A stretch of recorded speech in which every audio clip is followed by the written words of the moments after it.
In this problem, we've suspended a mass by two strings, and in the diagram I can see one string has a length of 0.5 meters, one string has a length of 0.8 meters, and then the distance between their attachment points to these pulleys is equal to 1 meter, and that's horizontal. So the first challenge of this problem is, how am I going to find the angles that allow me to break those tensions into components for the force analysis?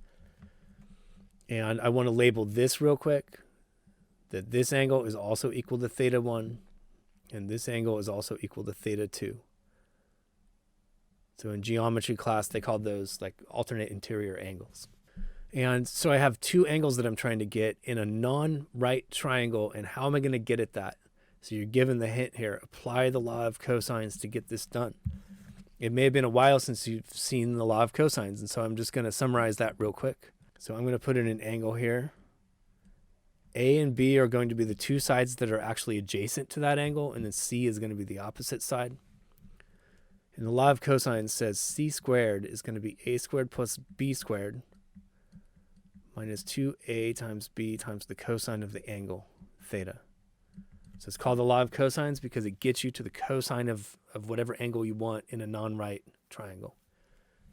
So we can apply this now 2 times to get theta 1 and theta 2. So I'm going to go after theta 1 first. And if I look at that angle, its adjacent sides are the 1 meter side and the 0.5 meter side, and then the opposite side is 0.8. So the opposite side is C. So I have 0.8 squared is going to be 0.5 squared plus 1 squared minus 2 times 0.5 times 1 times the cosine of theta 1. So if I clean up all of the constants real quick,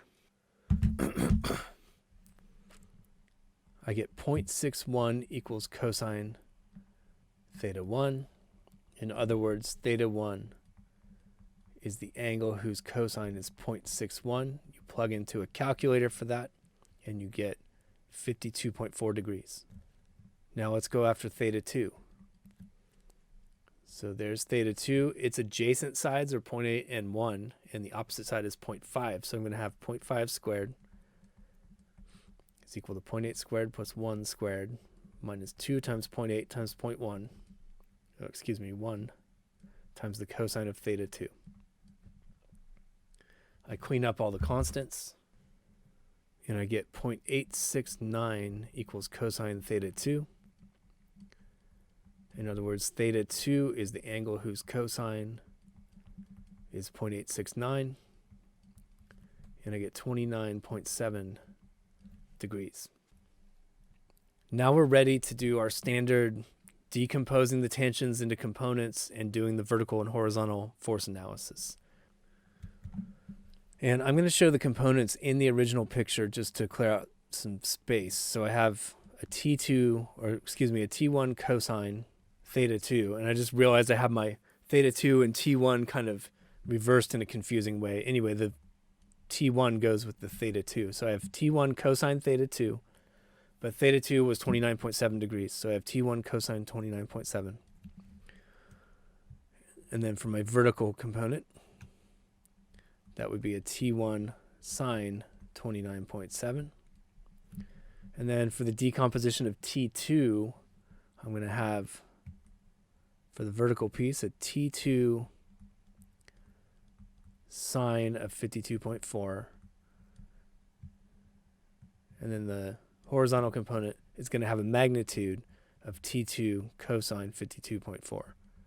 Now you might put a minus sign on that to indicate direction, but I'm just working with magnitudes. The last thing I'll squeeze into the diagram is mg. So I have a mass of 0.5 hanging on these strings, and then g is 9.8. And that gives me 4.9 newtons for the force of gravity pointing down. So we're ready to set up a system of equations now. I can look at the x equation. All the forces must balance in the x direction, otherwise this thing would start accelerating.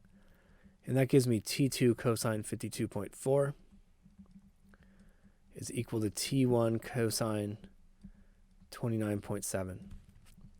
Look in the y direction. I have two things pulling up, vertical component of each of these tensions. So I have T2 sine 52.4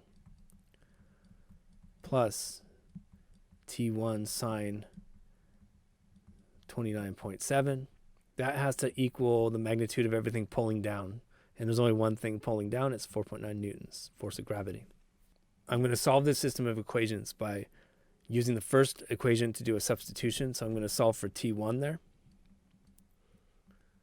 Just dividing by the cosine of 29.7 on both sides and getting a decimal approximation. And when I do that, I get that T1 is equal to 1.424 times T2.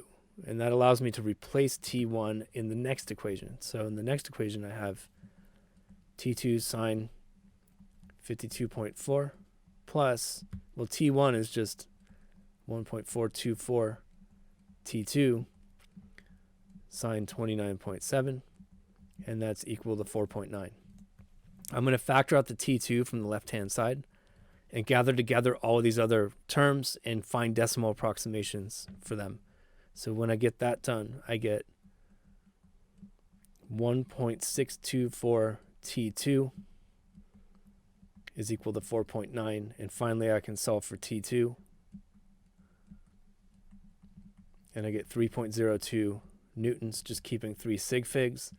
Then I go back to the substitution that I did earlier. That's the most convenient place to do this. And I find that T1 is 1.424 times T2. So plug in, T2 is 3.02 newtons, and I get 4.30 newtons for T1.